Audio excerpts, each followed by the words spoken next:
Restez informés sur la proximité et dans le monde avec la radio et télévision de l'information. RTLJ vous informe sur votre milieu chaque jour en français. Merci de nous rejoindre pour vous informer, madame, monsieur. Voici les titres. Une personne a été tuée par balle dans la nuit dernière.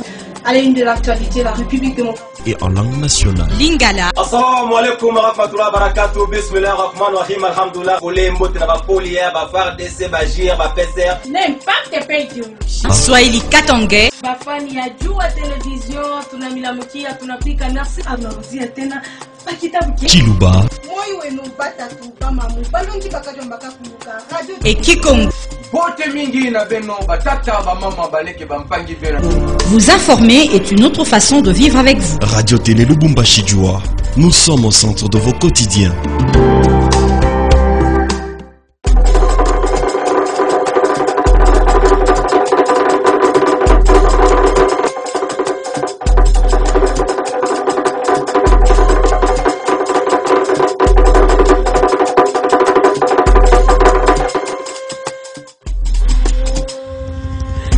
Assalamu alaikum warahmatullahi wabarakatuh. Mbote na bino ba murena ba mureze ya magazine information lingala facile yoka lokole mbote na ba polia ba FARDC ba JIR ba commando ba étudiant kasa pas sans oublier ba moteur na ba PCR tout na ba ndeko na biso ba taximen ya Villa Lubumbashi bolela RTL Djoua chaîne ya Gaya pe magazine information lingala facile yoka lokole na lombango to fond la basa na panzi avenue Manika to bona quartier e wabora côté kuna bande ko ba ko la balabala wana ezali kitoko makasi balabala ko ezali bon importance ya rosaranate mais likambo ya pasi ezali nini balabala wana depuis ebeba mabulu elekimi tukoza ko lekate basengi na ba autorité vraiment batala balabala ko ezala capitale ya rosaranate pour ba ete ezali ko la voie secondaire ko sunga population batambola bo elongo bani mezana condition moko ya mabe autrement dit mabele elisi bien aimé dans le Seigneur diataba.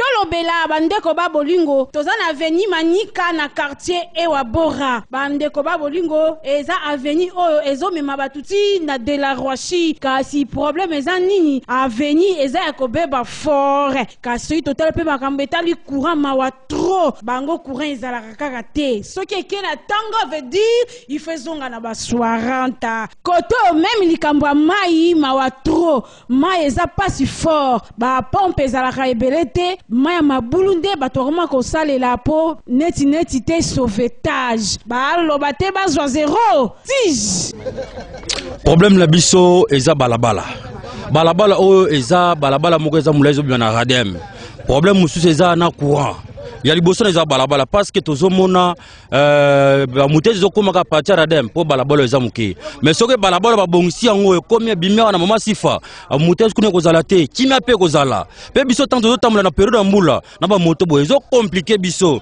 na yango to senge pa ba konzi ba mona balabala oyo ba yokela biso batalaka ba courant oyo eza kaka esthétique pamba donc courant ya kate ba kipaka quartier te batalaka pete na yango to yepa liboso na bino ke bo salsa botala makambo oyo ekene noki hein problème liboso yango na balabala ba bongsela biso batala na makama courant oyo eza principal soki bimi ko to na washman direct et que radem muta ko zwaka direction mala moka ke mais soki tozotala boye balabala efandi courant ezo kenete eza mabe hein lokola ba kipaka biso te ne yango problème toza nango minute oyo na yango na munene ya avenue oyo ezosenga kaka vraiment lisu ya gayar ya bakondi eko ya koto oyo po eza avenue moko munene vedi ekoko longola batu ememi batu ti na Roachi kasi soki etikali kaka boye eza vraiment keba match oyo eza ya koyebela yango wana eza kosenga na ba autorité baboka mwa lisu kitoko mpona kosunga population na soki nzela wana ekomi malamu ekosunga bandeko ebele surtout na bamoma oyo bambouteillage ekomaka ya ndenge na ndenge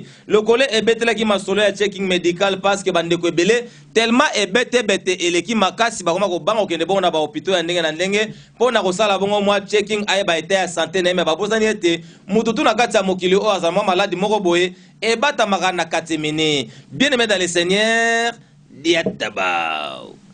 bandeko babolingo lokole ebeteli masolo ya checking medical bandeko ebele lokola ayebi ke santé na ezali kitoko akipaka na ye makambo ya checking te me baminganga bapeseli biso balobi ete moto normal esengeli na yo ata après un mois obeta mwa tour na centre médical songolo pakala okende bongo bacheke obayeba soki nzoto na yo ezali bien to ezali bien te bino moko boyebi ete bandeko ebele so akekaka bongo na hôpital ntango basalaka mwa checking okosutuka mwa malaria typhoïde na maladi ya ndenge ndenge azali ngo kata nzoto na ye yango wana tunamona bongo docteur a expliqué biso importance ya checking médical ezali nini aloba te poids zéro kwa kula mwana etu nikoloba mutu nyonso na yebandeli ya ne ou bien à l'occasion moi mariage olingo sala voyage pour na mikolo ebele au changement mode de vie comment olia biloko bana kolia te il faut koleka et pas médecin pour ça la yo to bengi check up to bilan de santé yemoko a consulter yo a komelo ba examen ya makila ya masuba ya moi ba déchet na yo bon atindio na radio atindio na échographie ce que aux moi si peut-être aux 40 ans moi problème na mabele batindio na mammographie pour ba dépister ba maladie au cause à rango ça que oyeba ce que ça na ibandeli ba kopeso ba conseil ba kopeso ba mesure to bengi ba mesure d'hygiène diététique nini okolia te pour malade yango c'est compliqué na ngote culture wana penza il faut tous ala nango et ko permettre biso to tika la mikolo bela wana se nde conseil to pesi batutu une fois par an ou bien tous les 3 mois tous les 6 mois sur la première suite que toi hypertension OK il faut à la médecin moi bon moi ni les problèmes de santé dans mon aprité il faut que ça ba examen wana pose à la bien ba peso ba conseil aux enfants quelle que soit maladie aux enfants mutuka o mutaza kotambusa esengaka contrôle technique mais pona nini bandeko ebele balingi négligence ya masolo ya checking to yebi bien ete masolo yango esengaka bambongo ebele mais mbongo kobimisa ezali na valeur jamais koleka santé na yo moko. Quelle lecture. Checking ezali très important pour na moto ayeba état ya santé na parce que moto nso tundanga zawana ata so bakanye na typhoïde mo malaria pe pembeni e oyiko zanga te yango wana bweno sala bongo moi checking médical na cadre ke oyeba état ya santé na yo ba côté ya suka toza bongo na route Kasenga na village Kafindo côté kuna population kolela balobi ete masoleza koleka kuna mingi ezali kopesa bango pasi bazali bongo na territoire o ezali mingi pembeni ya Kipushi wana kasi boye ba ete bandeko oyo baleli likambo ya pasi ya mai côté kuna pona kozwa mai eza eloko ezali ya motu ya makasi meza kopesa bango pasi binomo boyebe te balobaka ete l'eau c'est la vie mais kozanga mai ezali bongo enfer. Bien aimé dans les seigneurs diatabao tozali bongo na route Kasenga na territoire ya Kipushi population ezali kolela balobi ete likambo ya Limberjack autrement dit mai matala la tope mai koto eza kopesa pasi yango wana ba villageois ya village Findo balobi ke koto l'état abosana bango c'est comme si ba autorité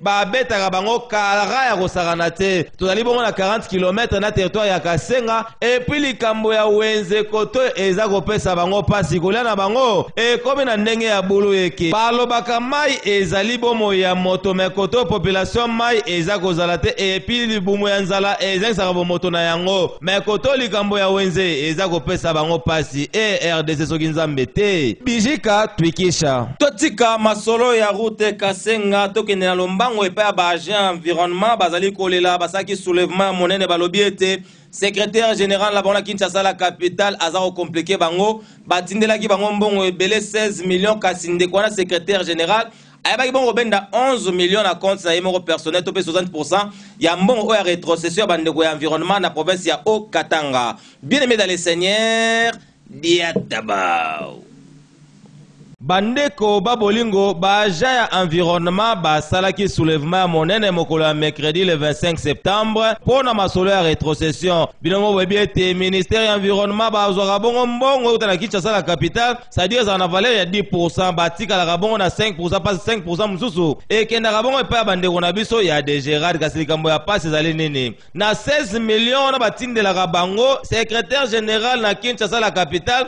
ye azali kosenga azwa bongo 11 millions na kati ya 5% wana ekomi kopesa pasi yango wana balobi ete bango nde bazosala musala me mbongo bakonzi ya Kinshasa nde bani badondwa na yango wana honorable Michel Kabwe député Eli aloba te poids zéro toye awa toye parce que moi mbebe zalaki ezali pona oyo babengaka na lopoto rétrocession. Rétrocession wana eza mbongo batindaka na ba division et utande na kini. Na kati ya mbongo wana batindaka 10% moko 5% service ezui 5% mususu de Gérald nde azwaka. Mais sikoyo po na ka oyo eza 5% oyo environnement azwaki na mbongo batindelaki ye.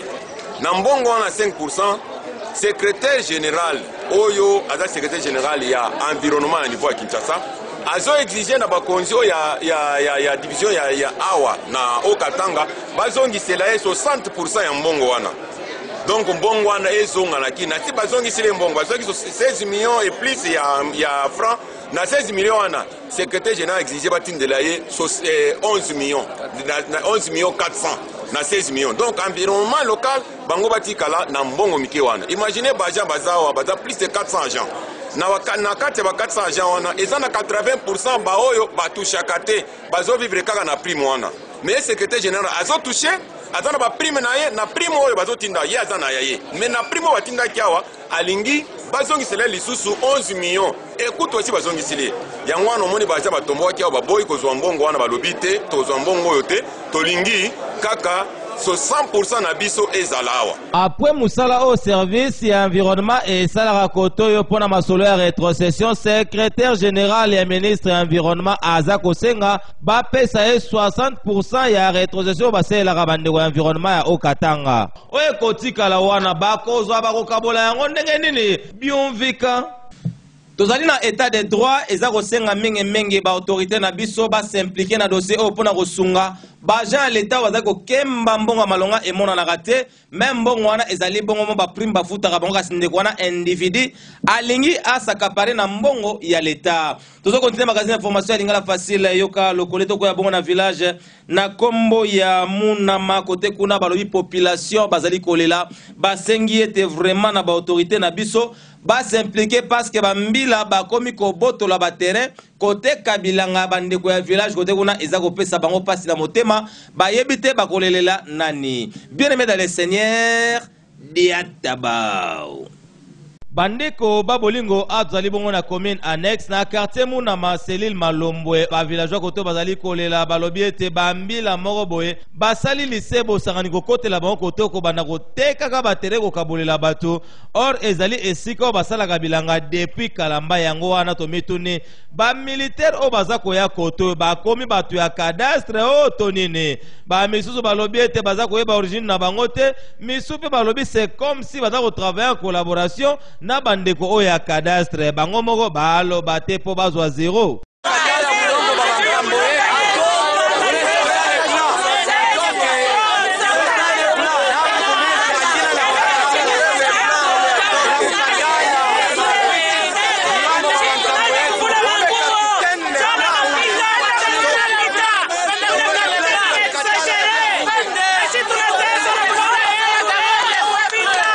Eza kosenga bakonzi ya mboka na biso bafongola miso ngwa parce que bandeko yo kopo bakoni kosala awa eko riske bateka na babisika oyo esengeli bateka te yango wana eza kosenga penda liso ya kitoko bazongisa bandeko na mibeko parce que kala mingi te bambula elingi banda kasi bandeko koto basalaka mo babilanga na bango po esunga bango babokola bafami metala ndenge bakomi iyolela mboko vraiment tokomona ya mingi tokoka ya tro kasi motema ezalaka monene. Quelle lecture bino moko boyoki ndenge ba villageois ya quartier munama ndenge baleli pe ya ba autorité bosunga bango toyebi te soki bambila wana bakomi bandeko ya cadastre mpona koteka ba terrain et osenga vraiment gouvernement provincial atelema na ngwi na basango nde toboli to pe video magazine information ya lingala facile yoka lokole. Merci na bapoli ya ba FARDC ba JR ba PCR ba commando ba étudiant à Kasapa na ba bande on a biso ba motard et puis ba taxman tout o balela RTL Joa chaîne ya Gayar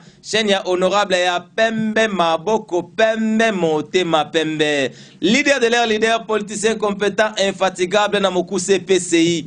Merci na cadrage ya Eric Mukoma. Merci na montage Esima Makibongo na Vermes Mayazola Freddy Kalume et puis na ndeko na biso on a kombo ya Alain Kanimbe mpanzi ya Régis tozalaki bongo na Eric Niembo kasi moi l'ICC et ça la bien par rapport lelo lokola l'ICC ezali te tolobi boye Bishika Pikisha esila topema Pour l'autre soki awa, nous sommes bénis d'ite. Amen.